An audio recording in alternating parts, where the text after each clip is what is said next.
right, in this problem we want to solve the equation tangent to the fifth x equals tangent of x and find all exact solutions on the interval from 0 to 2 pi. Well, when solving equations, a simple technique that often works is to get one side equal to 0 and try to factor the other side so that we can set each of those factors equal to 0. So that's exactly what I'm going to try here, and the fact that we have all tangents in the equation means that we will be able to factor at least one tangent out. So we're going to begin by subtracting tangent x from both sides to move that term over to the left to get tangent to the fifth x minus tangent x equals 0. And now I'm going to factor out a tangent x, leaving me with tangent to the fourth x minus 1 equals 0. And we could go ahead and set each factor equal to 0 here at this step, but I'm going to keep going since tangent to the fourth x minus 1 can be factored further if we treat it as a difference of squares, considering tangent to the fourth x to be tangent squared squared. So by difference of squares, this factor will factor further into tangent squared x plus 1 times tangent squared x minus 1.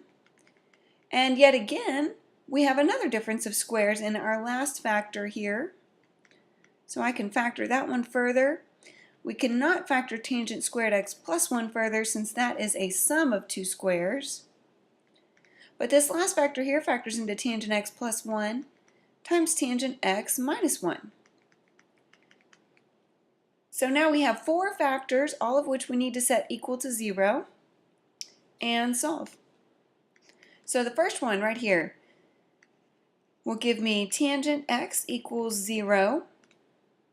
And we want to look for solutions between 0 and 2 pi. Okay, so tangent is equal to the, if we use the SOHCAHTOA method, it's equal to the opposite over adjacent. Or if you use the x by r method, it would be equal to y over x. But I kind of want to avoid that since the equation is in terms of x. So where is tangent 0? Well, it's equal to 0 wherever this numerator is 0. So wherever the opposite side or the y value is equal to 0, which would happen both at 0 right here, which is included since we have the bracket there, and also at pi. The y value or the opposite side, if you were to try to draw a triangle, would be equal to 0. So there are two solutions there. We have 0 and pi. Okay, the next equation is tangent squared x plus 1 equals 0. And I'm going to go ahead and move the 1 over to the right side and write it as tangent squared x equals negative 1. And then to solve that, we can take the square root of both sides. Of course, when we do that, we'll have an imaginary number. We get tangent x equals plus or minus the square root of negative 1. So that has no real solutions. And I'm only interested in real solutions for this problem. So we're not going to go further with that. The next factor is tangent of x plus 1 equals 0, or where does tangent x equal negative 1? Okay, so tangent, again, is equal to the opposite over adjacent, or the y over the x. So on the circle,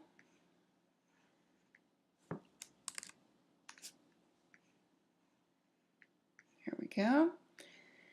Well, let's see. Tangent is negative in quadrants 2 and 4, and we're looking for where the ratios of the adjacent side and opposite side are equal, right? And of course, one of those will be negative in each of quadrants 2 and 4. So where the adjacent and opposite sides of your triangle are equal are right there at that triangle where this reference angle is pi over 4, and therefore this angle is 3 pi over 4.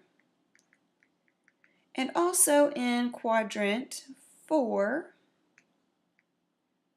right? So in quadrant 2, your x would be negative, that would be, say, negative 1, and your y would be positive 1. But in quadrant 4, your x is positive and your y value is negative. And then that angle right there would be 7 pi over 4. So we get two solutions out of that equation. So I'm going to put those down here. 3 pi over 4 and 7 pi over 4. And then our last equation is, where does tangent of x equal 1 when we set that factor equal to 0? So that's very similar to solving this equation right here where tangent x equals -1. Our answers are just going to be in two different quadrants, the other two quadrants. So I'm going to leave that for you to figure out. I hope this helped on this equation.